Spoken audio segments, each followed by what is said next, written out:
अच्छा। अब इसमें एक जो सबसे महत्वपूर्ण है, जो आज के बाद में हमारा पूरा ध्यान उस पर है, वो है महिला वोटर्स का। क्योंकि कांग्रेस ने महिलाओं के लिए 2500 बोला, आम आदमी पार्टी ने 2100 बोला, अभी तक भाजपा की कोई घोषणा नहीं है। अब भाजपा की घोषणा आते ही हमारा पूरा फोकस इस बात पे रहेगा कि महिलाओं ने उस घोषणा के ऊपर क्या अंतर रुख लिया है, और किसको वो ज्यादा, भाजपा और आम आदमी पार्टी के बीच में किसको ज्यादा विश्वसनीय, ट्रस्टवर्दीनेस का फैक्टर है, विश्वसनीयता किसकी ज्यादा महिलाएं दिल्ली की मानती हैं इन घोषणाओं को इंप्लीमेंट करने के लिए। मसलन अभी तक ये बात बहुत क्लैरिटी है कि पुरुष मतदाताओं में ट्रैकर में लगभग कांटे का मुकाबला है। कभी कभी बीजेपी एक आध परसेंट ऊपर भी निकल जाती है आम आदमी पार्टी से पुरुष मतदाताओं में। लेकिन महिला मतदाताओं के बीच में एक सिग्निफिकेंट और बहुत हेल्दी गैप, 8-10% का, ये आम आदमी पार्टी को लगातार पूरे ट्रैकर में बना हुआ है।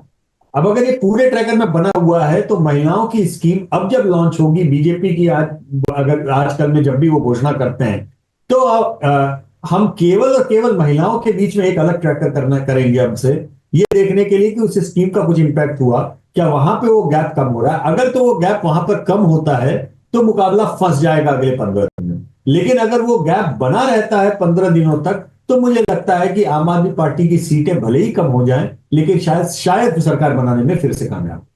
तो बहुत बहुत धन्यवाद इस बातचीत के लिए यशवंत। और मैं ये बता दूं कि ये जो रिकॉर्डिंग हम शुक्रवार को कर रहे हैं, तब तक भारतीय जनता पार्टी का घोषणा पत्र जो है वो आज दोपहर के बाद आने की उम्मीद है। तो इसलिए अभी जानकारी नहीं है कि महिलाओं के लिए भारतीय जनता पार्टी क्या ला रही है।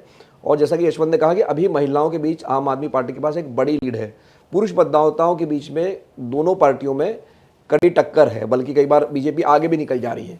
तो दिल्ली में सरकार किसकी बनेगी, इसमें काफ़ी हद तक जो सत्ता की चाबी है वो महिला वोटरों के हाथ में है। जैसा कि हमने महाराष्ट्र में देखा, मध्य प्रदेश में देखा, वही यहाँ पर भी देखने मिल रहा है कि महिलाओं में अभी तो आम आदमी पार्टी की लीड बनी हुई है। और अगर ये लीड आगे तक बनी रहती है तो यशवंत का कहना यह है कि सीटें कम भले ही हो जाए, लेकिन सरकार आम आदमी पार्टी की बनेगी।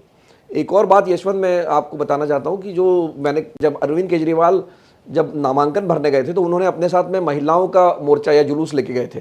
तो कहीं ना कहीं केजरीवाल को भी ये अंदाज़ा है कि वो महिला वोटर उनको सत्ता में दोबारा ला सकते हैं।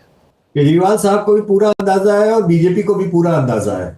मेरा मानना है कि इन दोनों ही पार्टियों को, बीजेपी ने तो खैर मध्य प्रदेश और महाराष्ट्र का चमत्कार के ही स्कीम के ऊपर किया, लेकिन केजरीवाल साहब को इस बात का पूरा इल्हाम है कि स्कीम के अलावा जो जी। बिजली, पानी, मोहल्ला क्लिनिक, ये जो उनका 5 साल का गवर्नेंस है, ये शायद महिलाओं को ज्यादा आकर्षित किया है, महिलाओं को उसने बनिस्बत पुरुष मतदाताओं के।